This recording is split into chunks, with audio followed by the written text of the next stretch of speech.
என் பொண்டாட்டி வந்து வேலைக்கு போயிட்டா. கிச்சனை எப்படி அலங்கோலமாக வச்சுட்டு போயிருக்கான்னு பாருங்கள். இது என்னதுன்னா ராகி சேமியா கிண்டியிருக்கா, அப்படியே வச்சுட்டு போயிருக்கா. அதுக்கப்புறம் சாப்பாடு எனக்கு இன்னும் செஞ்சு வச்சுட்டேன், நான் அதை சாப்பிட்டுட்டேன். அதுக்கப்புறம் இந்த பாத்திரத்தை எல்லாத்தையும் இன்றைக்கி நம்ம க்ளீன் பண்ணி குப்பையில் போட்டிருக்கா. குப்பையை எடுத்து வெளியே குப்பை தொட்டியில் போய் போட்டுருவோம்.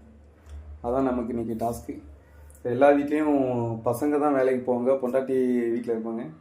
என் வாழ்க்கையில் அப்படி கொஞ்சம் வித்தியாசமாக இருக்குது. பொண்டாட்டி வேலைக்கு போகிறா, நான் ஊரில் போய் இருக்கேன். இப்போ ஊரில் போய் இருக்கிறேன்னா ஒரு காரணத்தோடு தான் இருக்கேன், சும்மா இல்லை. எல்லாம் ஒரு ஃப்யூச்சர் பிளானுக்காக தான் பிளான் பண்ணியிருக்கேன். ஸோ அதுமாரி ஹஸ்பண்ட் அண்ட் ஒய்ஃப் 2 பேருமே வேலை பார்த்தீங்கன்னா இந்த கிச்சனில் உள்ள வேலைக்கு வந்து கொஞ்சம் சப்போர்ட் பண்ணுங்கள். எவ்வளோ கஷ்டமாக இருக்கும் பார்த்தீங்களா. அவள் காலையிலே எல்லாம் சாம்பார்லாம் வச்சுட்டு தான் போயிருக்காள். எல்லாம் வச்சுட்டு அவன் உண்டு, அவன் வேலை உண்டுன்னு போயிருக்கான். அப்புறம் சாப்பாடு அவ்வளோ சாப்பிட மாட்டேன்னு சொல்லிட்டு கடலை, பயிறு, அப்புறம் வேர்க்கடலை இதெல்லாம் அவிச்சு வச்சுட்டு போயிருக்கேன் எனக்காக. ஸோ அவள் போயிட்டு எத்தனை மணிக்கு வருவானா, 10 மணிக்கு வருவா. 10 மணிக்கு வர்றதுக்குள்ள நான் எல்லாத்தையும் இதெல்லாம் க்ளீன் பண்ணிவிட்டு எல்லாத்தையும் அரேஞ்ச் பண்ணி வச்சுட்டு அவளை போய் கூட போகணும். இன்றைக்கி அதான் நமக்கு வேலை. ஸோ யாருமே பொண்டாட்டி வந்து மிஸ் பண்ணாதீங்க, அவங்க கூட இருக்க ட்ரை பண்ணுங்கள். அப்படி கூட இருக்க பிடிக்கலன்னா ஒரு மாதம் 2 மாதம் ஒரு டைம் எடுத்து அவங்கள அண்டர்ஸ்டாண்ட் பண்ணுற வேலை என்னவோ அதை பார்த்துக்கிடுங்க. ஏன்னா நிறைய பேர் சின்ன வயசில் கல்யாணம் பண்ணிவிட்டு அப்புறம் டைவர்ஸ் அப்ளை பண்ணிவிட்டு 35-40 வயசுக்கு அப்புறம் நம்ம யாரு கூடயும் நம்மளோட ஃபீலிங்கை ஷேர் பண்ண முடியாமல் நிறைய பேர் கஷ்டப்பட்டுட்டு இருக்கிறத கண்குளராக பார்த்துட்ருக்கேன். அதனால தான் சொல்கிறேன். ஸோ நம்ம கூட ஒன்றா ட்ராவல் பண்ணுறது வந்து பொண்டாட்டி தவிர வேறு யாருமே இருக்க மாட்டாங்க.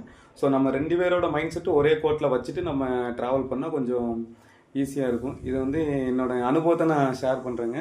மற்றபடி நான் ஒன்றும் பெரிய மேதாவி, விஞ்ஞானி, அறிவாளிலாம் கிடையாது. நான் எல்லாமே என்னோடய வாழ்க்கையில் எக்ஸ்பீரியன்ஸ் வந்து லிமிட் ஆஃப் டைம் பீரியடில் எனக்கு நடந்துச்சு. அதனால தான் நான் இந்த விஷயத்தை ஷேர் பண்ணுறேன். ஸோ என்கிட்ட இருந்து நிறைய விஷயத்தை நீங்கள் கற்றுக்கிட்டு உங்கள் வாழ்க்கையில் அந்த மாதிரி பிரச்சனை வராமல் நல்ல வழியை தேடி போகிற மாதிரி பாருங்கள். ஸோ எல்லாமே எக்ஸ்பீரியன்ஸ், அனுபவம் தான். ஒரு அடிப்பட்டால் தான் இன்னொரு விஷயத்தை நம்ம கற்றுக்க முடியும். அந்த கான்செப்டில் தான் என்னோடய லைஃப் இப்போதைக்கு மூவ் ஆகிட்டுருக்கு. ஆனால் கொஞ்சம் ஹாப்பி சைடில் என் லைஃப் கிட்டத்தட்ட விழுந்துட்டு இனிமேல் எல்லாமே ஹாப்பியாக தான் இருக்குன்னு ஒரு நம்பிக்கை இருக்குது. அந்த நம்பிக்கையோடு நான் மூவ் ஆன் பண்ணுறேன். ஸோ இதே மாதிரி உங்களுக்கு இன்ஃபர்மேஷனான வீடியோ வேணால் என்னோடய சேனல் ஒரு சப்ஸ்கிரைப் பண்ணிடுங்க. பாய். பாத்திரத்தெல்லாம் கழுவி பேசனையும் நம்ம க்ளீன் பண்ணி வச்சாச்சு. இன்றைக்கி டே ஓவர்.